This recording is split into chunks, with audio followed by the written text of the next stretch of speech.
생명의 샘가에서 요한복음을 묵상하고 있습니다. 오늘은 7번째 주제로 요한복음 2장 1절에서 12절까지 가나의 혼인잔치 새 포도주라고 하는 주제가 되겠습니다. 요한복음서에서는 예수님께서 공생의 기간 동안에 행하신 7가지 표적을 통해서 예수께서 하나님의 아들이심, 그리스도이심을 믿게 하려 한다고 증거합니다. 유대인의 지도자 니고데모는 하나님이 함께 하시지 아니하시면 당신이 행하시는 이 표적을 아무도 할 수 없음이니다라고 말씀을 했죠. 그 중에 갈릴리 가나의 혼인잔치에서 행하신 물로 포도주를 만드신 사건은 공생의 첫 번째 표적이며 요한복음에서만 기록하고 있는 사건입니다. 그런데 예수님께서 첫 번째 표적을 행하실 현장을 혼인잔치집으로 정하셨다라는 이제 문제입니다. 참으로 이러한 질문은 흥미로운 질문 아닐 수 없죠. 요한복음에 소개되는 7번의 표적이 하나의 스토리로 연결을 해보면 이 또한 흥미롭습니다. 예수 그리스도가 누구이신가를 확실하게 말해주고 있기 때문이죠. 가나의 혼인잔치를 첫 번째 표적의 현장으로 정하심은 그가 어떤 분으로 오셨는지를 생각하게 합니다. 신부된 교회가 기다린 신랑 되신 예수로 오신 것입니다. 또한 창조의 현장이었던 에덴의 회복은 사람이 타락하여 잃어버린 하나님의 형상을 회복하는 일이며 이어 가정의 회복이 되어야만 하는 거죠. 하나님은 인간의 안정과 기쁨과 행복을 가정에서 누리도록 하셨기 때문입니다. 로마서에서 예수님을 제2의 아담으로 소개하고 있는 것도 연결시켜 묵상할 말씀이죠.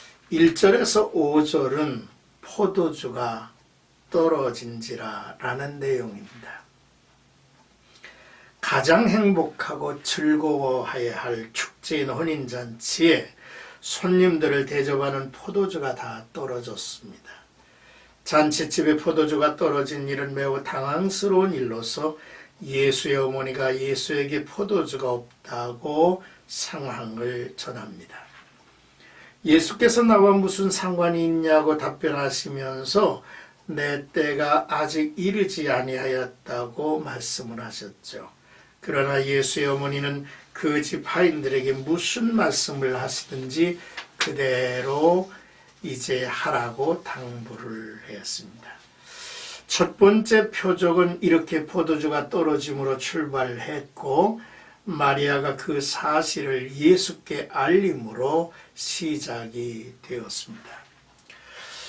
여기서 마리아의 역할이 참 인상적입니다. 그가 가진 관심의 특징을 주목해 보죠.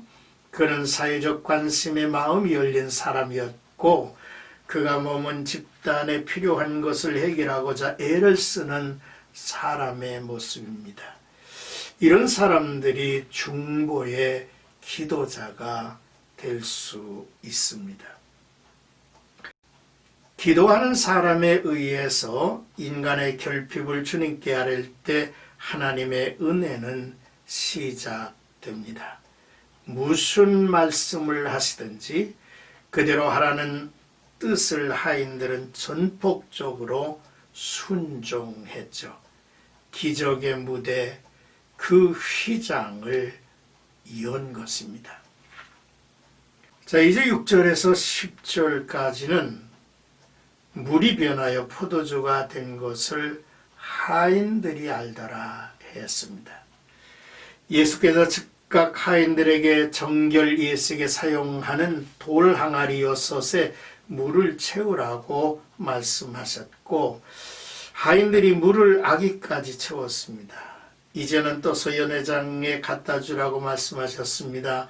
이 상황은 상식적으로 있을 수 없는 일이었습니다. 그러나 하인들은 주저치 않고 예수께서 명하신 대로 순종하여 항아리의 물을 떠다 연회장에게 주었습니다. 연회장은 물로 된 새 포도주를 맛보고 사람들이 먼저 좋은 포도주를 내어주고 취한 후에 낮은 것을 내주는 것이 일반적인데 오히려 좋은 포도주를 준비했다가 주었다고 칭찬했습니다.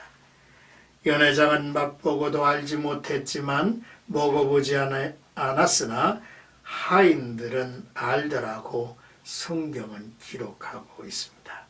첫 번째 표적은 이렇게 하인들의 순종을 통해서 이루어졌습니다.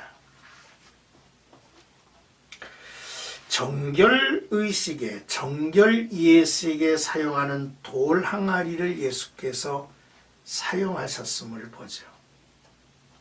이는 예수께서 혼인잔치에 필요한 포도주를 충족시켜주는 것만이 아니라 영적 정화와 내면의 청결을 베푸시는 분임을 보여주시려는 의미가 담겨 있는 것입니다.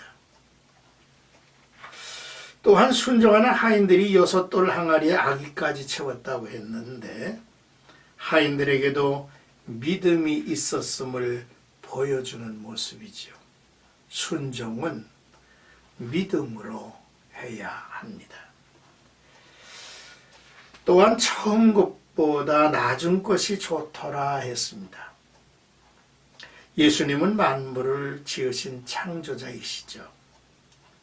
우리로 아담의 의보다 더 나은 의의 옷을 입혀주실 분이며 우리로 옛사람을 벗고 새로운 피조물로 거듭나게 하시는 분이십니다.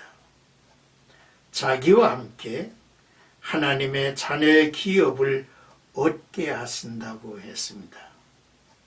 그리고 그의 영광을 나타내셨습니다. 이는 예수께서 자신이 하나님의 아들이심을 드러내시는 일이었던 것이죠. 자, 이제 11절에서 12절까지는 제자들이 믿으니라 라는 내용입니다. 가나의 혼인잔치에 함께 따라온 제자들은 사흘 전 요한복음 1장에서 세례 요한으로부터 세상 죄를 지고 가시는 하나님의 어린 양이라고 선포하는 말씀에 따라 예수님을 쫓았죠. 이제는 이 모든 광경을 지켜보고 예수께서 첫 표적을 통해 영광을 나타내시며 제자들이 그를 믿었다고 기록합니다. 말씀이 지식으로 알아지고 또한 그 말씀이 경험적으로 믿어지는 일이 진정한 축복이 될 것입니다. 사랑하는 생가가족 여러분, 결핍을 통해 주님을 찾았던 일들이 우리에게 많이 있죠. 결핍은 하나님의 은혜를 경험하는 때가 아니었습니까? 요한복음의 저자는 예수님의 첫 번째 표적이 혼인잔치에 참석하셔서 행하셨음을 말합니다. 결혼식과 새 포도주로 모두에게 기쁨을 안겨주었다는 것이죠. 두 가지를 주목합니다. 세상에서의 혼인잔치의 모습과 신랑으로 오신 하나님의 아들과 교회가 이룰 혼인잔치를 묵상해야만 할 것입니다.